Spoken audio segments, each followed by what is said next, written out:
District Administration Technopol amade Khulai Saibung Village Authority anina punna sindana Khulai Saibung Village po model village ama oina sakhangba amade village asegi monument yungba loinina Marine Cultural Festival ya Kiao Malhun ngarang village asida ngarang pangthokre Numit humni chupna pangthokodaba thoromaduda Lok Sabha ki MP Dr.Lohro S. Fauje, Technopol District ki DC Ranjan Yumnam, SDO Technopol District Asis Das, Nodal Officer KH Ibo Chauba, Khulgi Chairman Korogin Makung Amade Atay Masak Naiba Myoy Kaya Susarukya K.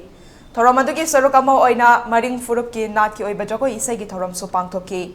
Thoromaduga Mari Lenena MP Dr.Lohro na Fongdokibada, Government na Pirakpa Haiba ngaidana isa-isa na angam mamateng puthok na ragahot na basuyay.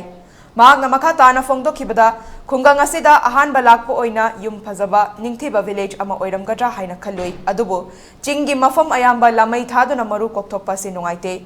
Nongzu thalak paga pambi kaya thazinba loinena, hay lay pambi na chingba kaya thazinduna pazaba village ama oyansi hay na fongdoki. Government na pigadabane ako'y isa-isa na puthokpada ngamoydaba project program kaya marum lay. Adubo government na pirakpa oiragasyo piraktaba oiragasyo ako'y si piraktre na asom lay gadra. Sidagi di ako'y su mang thana progress daw ningidana.